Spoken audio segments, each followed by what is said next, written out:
Welcome back. Well, as you can see, we are out of the dark but cool back bedroom and back here in the living room. So this is a nice change. For one thing, it's brighter here, makes it easier to film.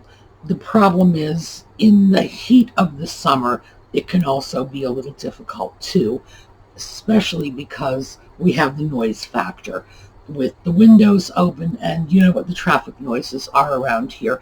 And I'm sure you must be thinking we have hideous traffic. No, we have loud bubbas with big trucks. That's what we have. But we'll see. It's a Sunday afternoon, so maybe it'll be quiet. Meantime, Audi has shunned us for 2 days. He's about 3 feet away right now. I think he may be shunning us today, too. And I will explain all of that, plus finish up with our Bedford shopping trip when we come back.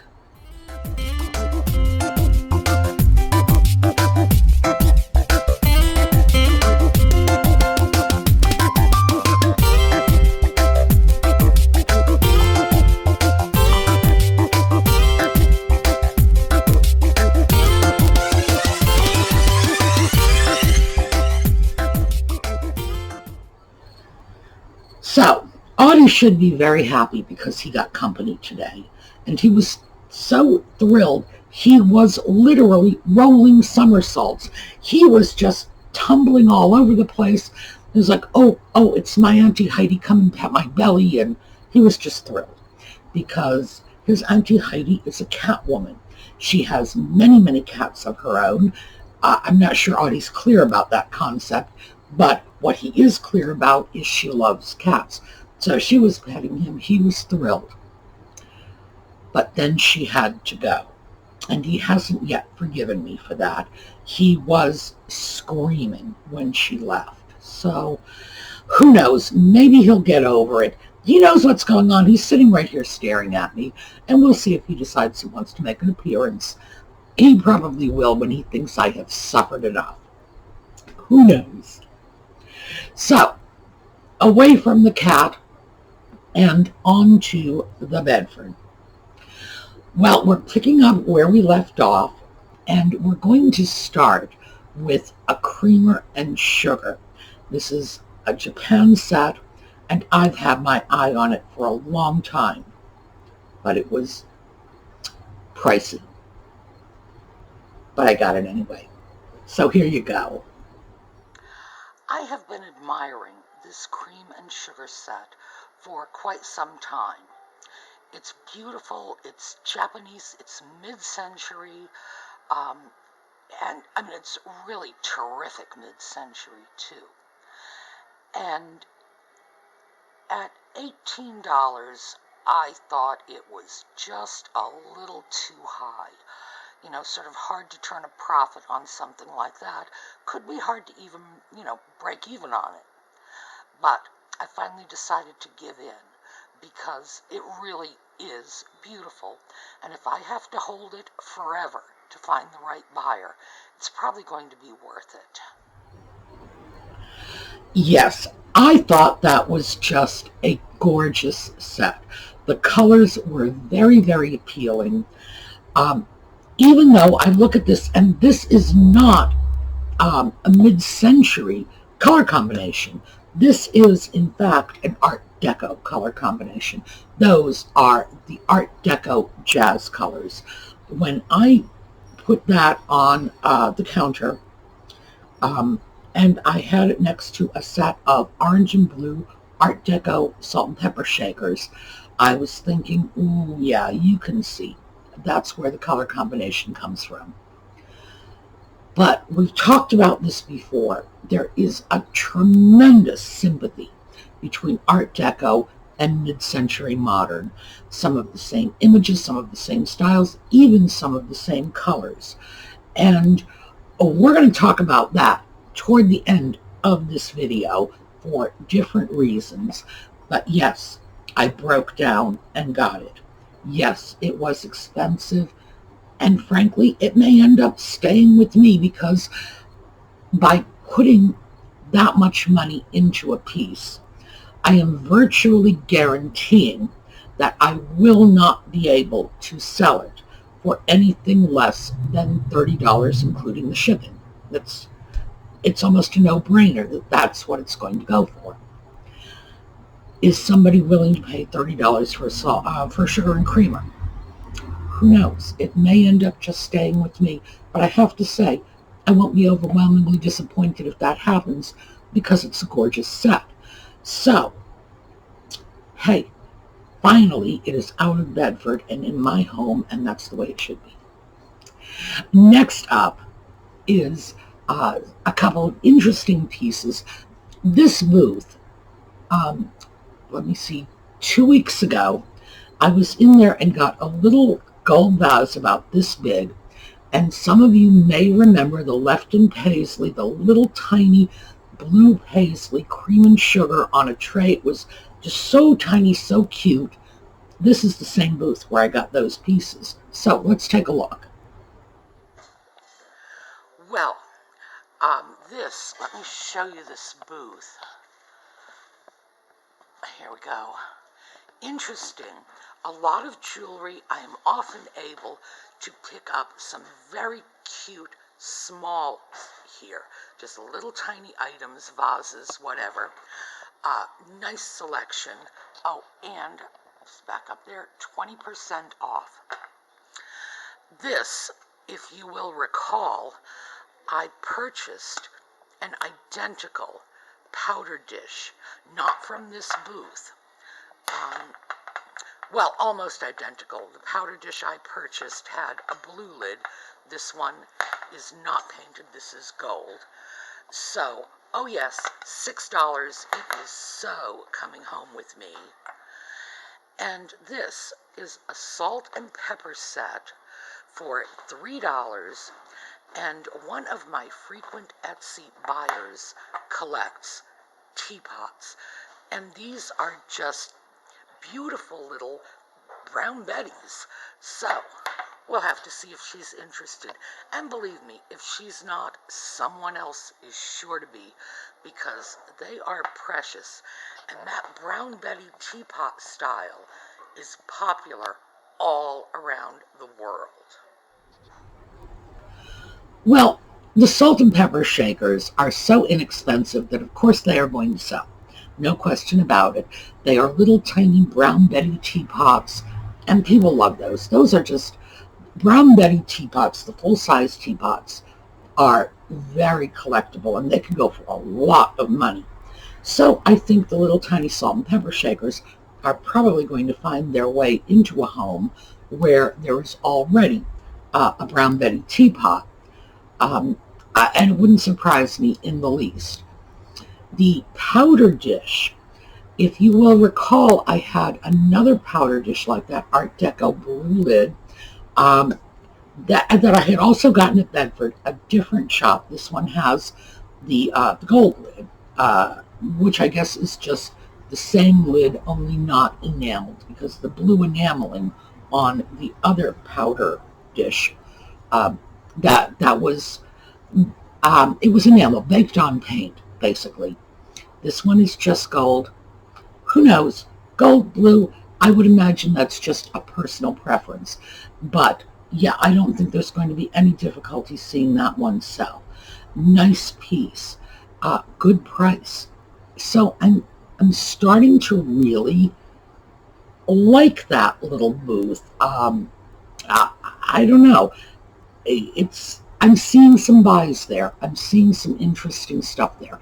So we're going to check back with them again in the future. No question about that. So let's take a quick peek at what's next.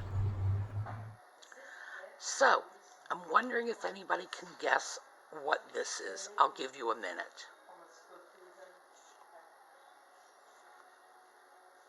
This is a change purse.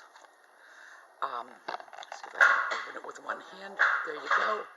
The change goes in, the lid drops down. Genuine leather, Florence, Italy. It's $5. It's not the sort of thing I ordinarily pick up, but I also have to admit, it's not the sort of thing I ordinarily pass by. Things like these are a blast from the past, and people like them because they are inexpensive. At $5, I can sell it easily for under 20, and throw in the shipping, etc., etc. And in fact, someone is probably really going to like this. And the holidays are not that far away, so I'm betting somebody is going to look at this and say, ooh, that's a nice little Christmas present for someone I know. So that is coming with me.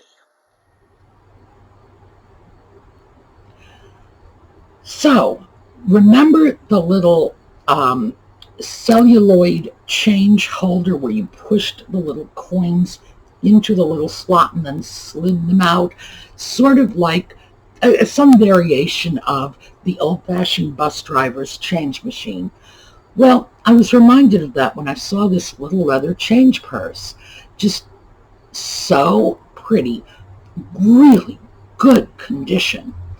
And I thought to myself, at such a low price, I'm going to be able to just throw this in my Etsy store. Somebody is going to see it, and it's probably going to turn out to be a great Christmas present for someone. We'll have to see. Of course, somebody might just want it for themselves, but I do think that odd little collectibles like this are usually pretty sure sellers. So that's what we had going on there.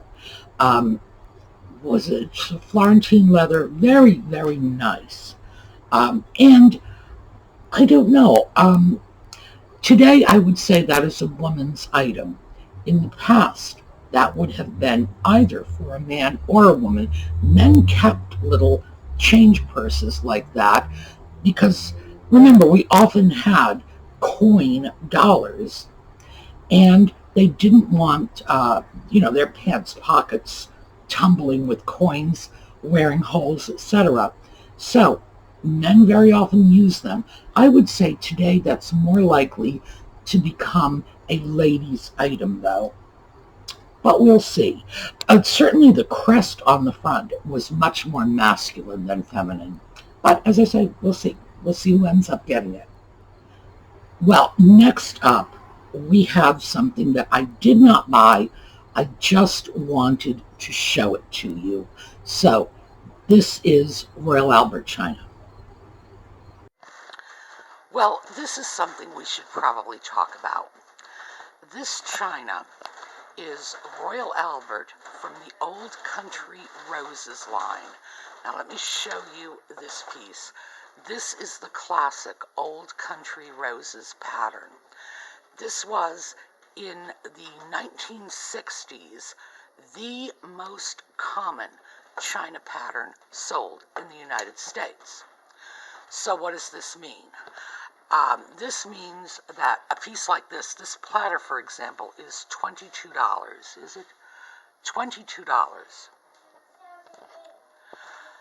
Something like that is a really good buy because you have a built-in market. There's a whole bunch of people my age who, this was their wedding china. And these are variations on the pattern, these mugs, and certainly a more modern style. The saucers, let me get you back there, are, actually I think those are the bread and butter plates. They are Old Country Roses, the classic pattern. The rest of these, as I say, are variations, and we have some more bread and butter plates over here, and a couple of pieces down here. This is something that if you buy it, you are sure to sell it. So, if you've seen pieces like this, do a little research, because I promise you, Old Country Roses sells. It's like you will never get stuck with these pieces on your hands and no buyer for them. Okay, now I have to clarify something, because at one point I was showing you what I was referring to as the classic Royal Albert Old Country Roses pattern. And I probably should have chosen a different term, because those strange little variations with the many little tiny flowers are also called classic. That's their name. Royal Albert Old Country Classics 1, Classics 2, Classics 3. When I said Royal Albert Classic, I meant it in the generic sense, and I was not using it as a pattern name. I was simply referring to the original, and I should have used that instead. The original Royal Albert Old Country Roses, which is larger, a larger rose design. You have occasionally a central rose, but usually just a large cluster of roses scattered on the wide rim of the china. There are a number of classic, and I'm using that generically, classic china patterns out there.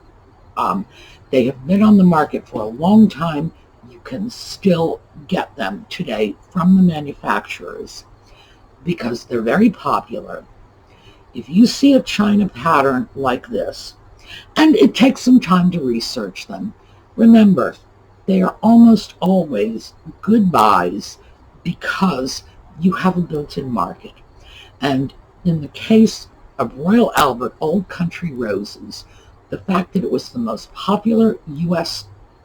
china pattern in the 1960s tells you that my generation, that was the wedding china. And there are a lot of people who still have those sets.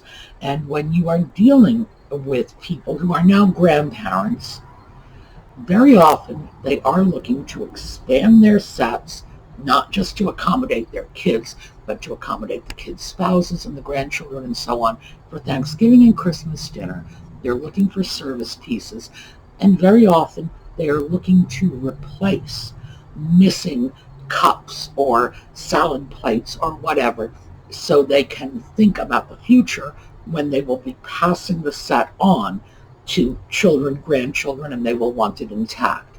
So ordinarily, this is definitely not a bad investment. It's not my trip.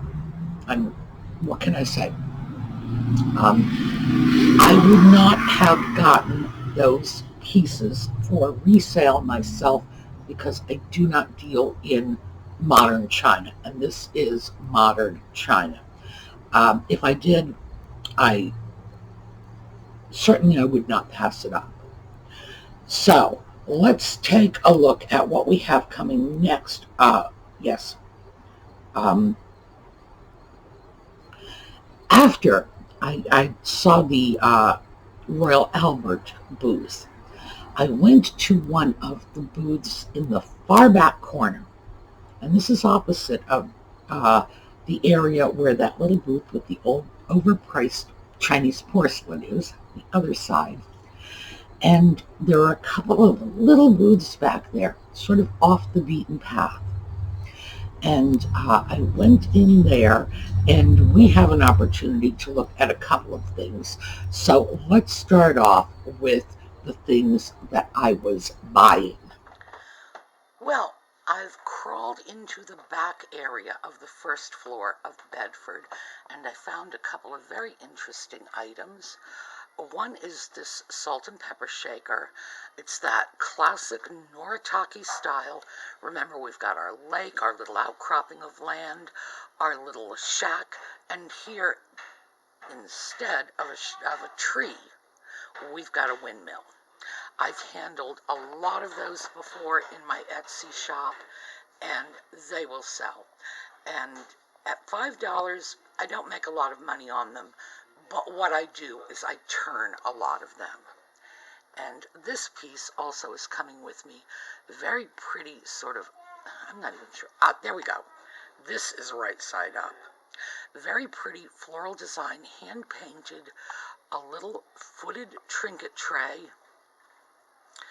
And if you will recall, We were just discussing this yesterday. We've got a silver foil sticker that says New Orleans, and in fact I mentioned that importer specifically and promised you that I would get to work on making you up a list of all of those names to look for, and I swear I will do it. But meantime, $4, sweet little piece like this, yes, these are definitely coming with me. Well, yes, but the little windmill salt and pepper shakers and the little legged, footed, oh, those are awfully big feet, I'm going to say legs, trinket box on legs did come with me. Good price, nice saleable pieces. But while I was there at the same booth, I was leaving, because that's not all I got there. Next up, same booth, I want you to see a comparison of a couple of pieces. And it just sort of jumped out at me because they were side by side in the booth. And let's take a look. So let's take a look at these two pieces. Same booth, side by side, both hand painted with gilding. We can tell from the quality of the gilding that, in fact, they're approximately the same age, within reason. $8, $6. Why? Because this is Bavarian and this is Nippon. That's one of the reasons you can get such good deals on Japanese porcelain, because people will look at something like this, which is in fact no better. I'm just head-to-head comparison. We're looking at approximately the same quality, approximately the same age. We've got a little more wear and rubbing on this one. Not surprising, because I do believe it's the older of the two. And still, we have a 25% price difference. Whoa. So, this one stays, this one comes with me. And again, when you start looking at porcelain, never pass up the Japanese pieces in favor of the European. Invariably, the Japanese pieces are a better buy, because we are dealing with people's prejudice against Japanese-made goods. And that dates from a time when Japanese-made goods were not top of the line. But that was not during the Nippon period. It's not today. So we've got to learn to get past that. Well, we had the smaller Bavarian piece for $8, the larger Nippon piece for $6. It seemed like a pretty good comparison, just to show what happens when vendors they look at Bavaria on one hand and Japan on the other, and I guess their own prejudices take over, and they begin to think the Bavarian piece is going to outsell the Japan piece. Not my experience at all. Now, of course, I'm fond of Asian pieces, but the fact is that German, Austrian, Bavarian porcelain, unless it is a really special piece or a really well-known factory, they are not selling. There was a time when they were huge sellers, when everybody's grandmother wanted a piece of Austrian crystal. Bavarian porcelain, Czech crystal was another thing that was really big too, for their mantelpiece. That time has passed. There's no two ways around it. And the market is now flooded with pieces like this. You can pick up European crystal, European porcelain, pieces like that dish for a song almost anywhere. their popularity has peaked and passed, and now the buys are in the Japanese porcelain. So then, when I was putting those pieces back, take a look at what I found. Same shop again. Same booth, and I almost walked right past it. I was putting that Bavarian piece back, and here we have a gorgeous little Japanese piece that is, for all intents and purposes, famille rose. And that is what I would call this design. Look at this. $2.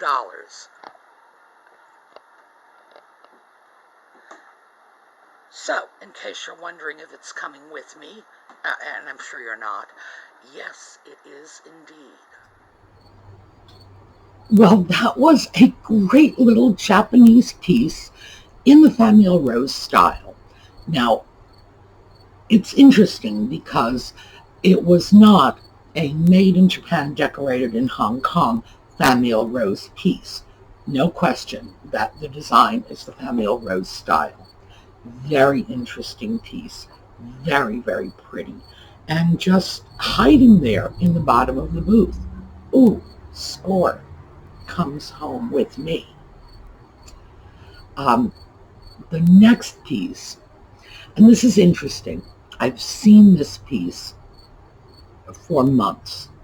It was sitting in a small booth.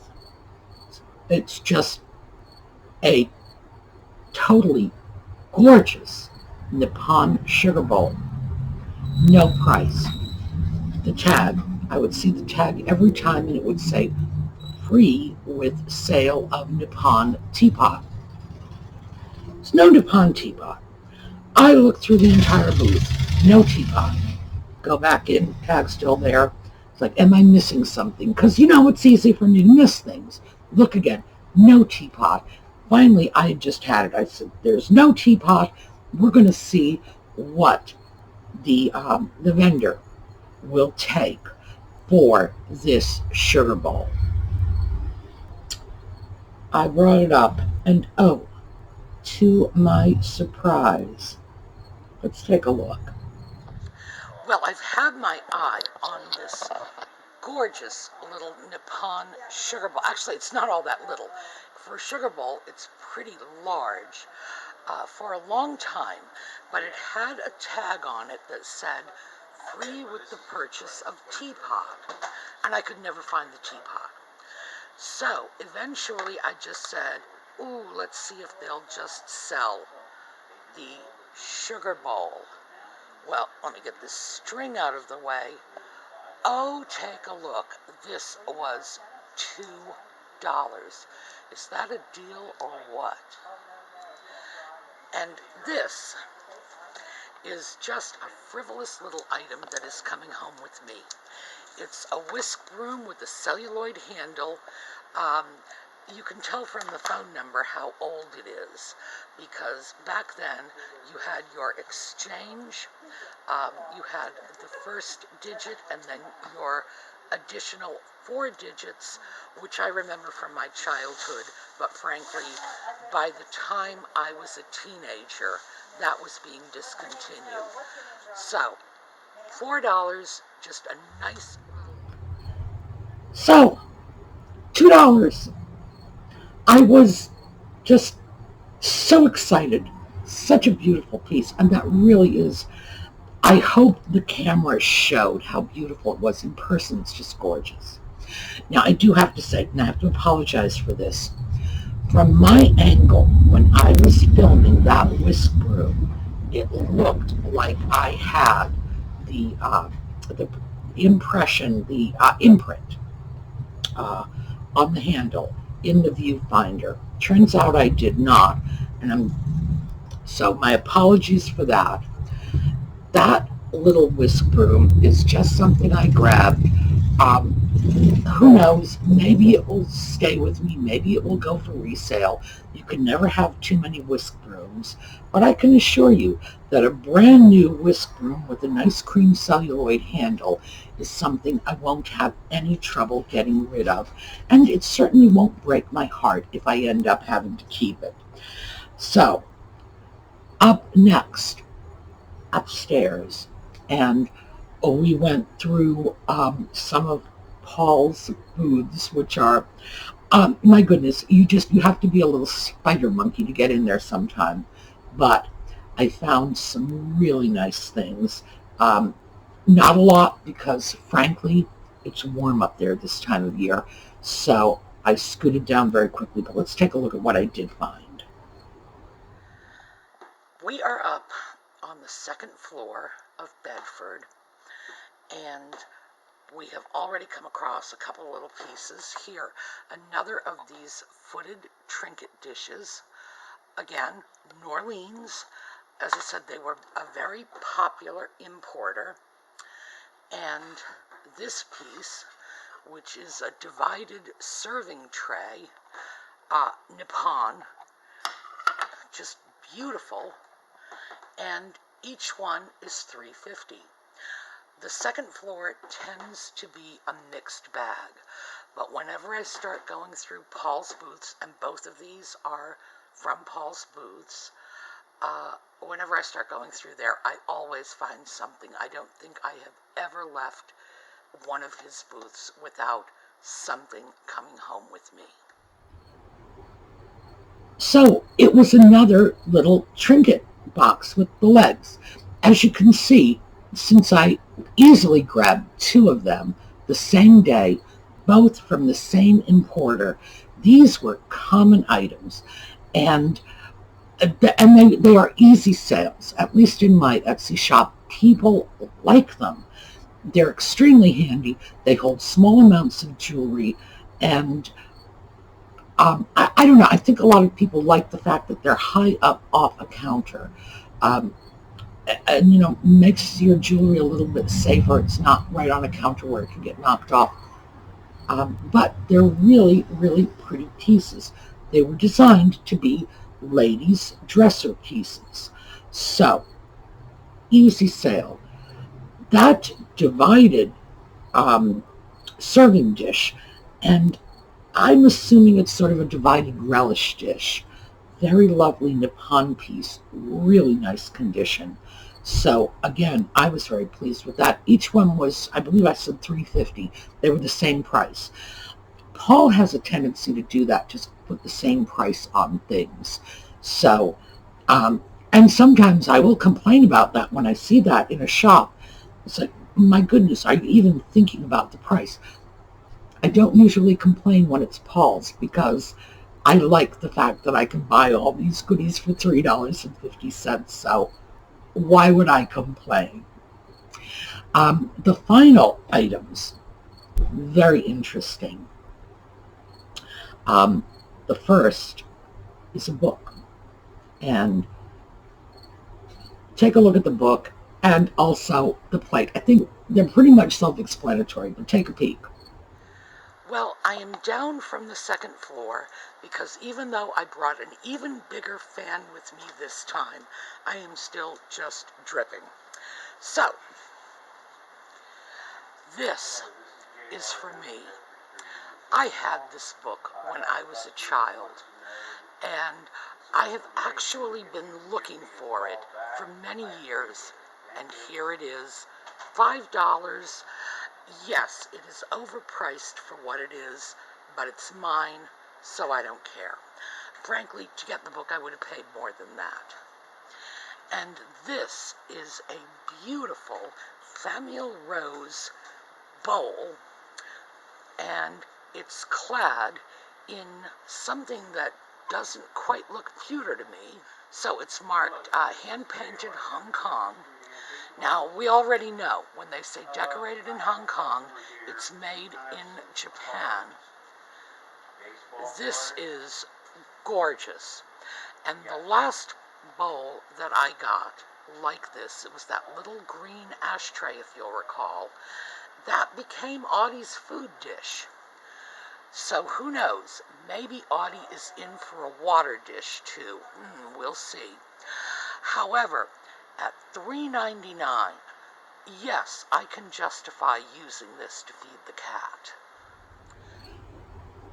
I had that book. In fact, I got that book right here. I had this as a child. This is one of the books I learned to read on. I had been looking for this for a very long time because I have no idea what happened to my childhood copy, but I wanted another copy just for the sentimental value of it. So here we go. Just mine. And it's, here, you can see the pages are all yellowed. I was a year old when this book was published. So gives you a sense, little bugger is 65 years old, bless its heart.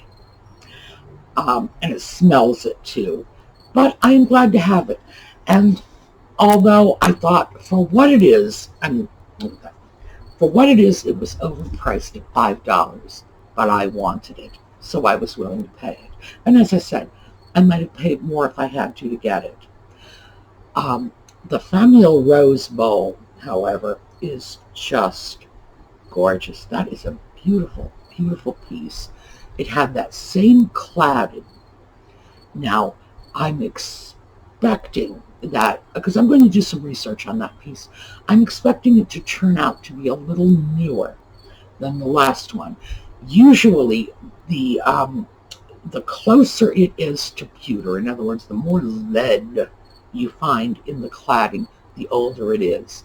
The one that I just got, the one you just took a look at, seemed to have a little more copper, possibly brass.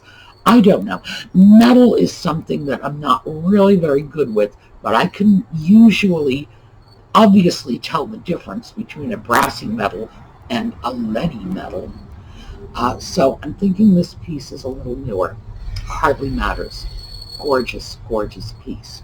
But as I explained, they would cover them with cladding, with metal, usually to disguise the fact that there were breaks or chips along the edge. Sometimes they did it simply as a way to salvage a piece, turn it into an ashtray. The ashtray making from rose medallion porcelain was quite common. Regardless, really, really nice piece. So that was the Bedford trip, and I'm quite happy with everything I was able to grab. So before we go, because this is Monday, so it's sort of moving into the start of a new video cycle. I'm not going to say a new week, new video cycle. We go into Wordy Wednesday on Wednesday, and then Friday we'll start with our weekend batch of videos.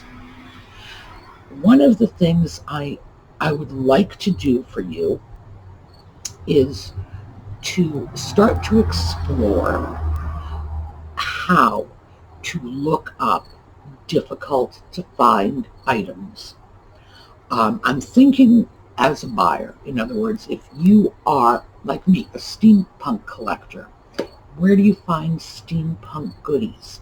If you are, conversely, a steampunk seller, how do you list and market the stuff to attract the appropriate audience? So I've got my own list going. I would like to hear from you. Are there things that have been perplexing for you? In other words, have you had difficulty finding Art Deco items, Art Nouveau items?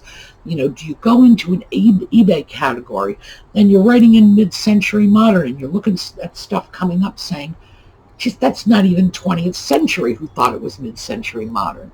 If this is what's happening to you, or conversely, if you are trying to find the appropriate market for your things, let me know, and let me know what it is that's been challenging for you to look up, and I'll add your stuff to the list I am planning. All right, I will not see you tomorrow. But I will see you Wednesday on Wordy Wednesday.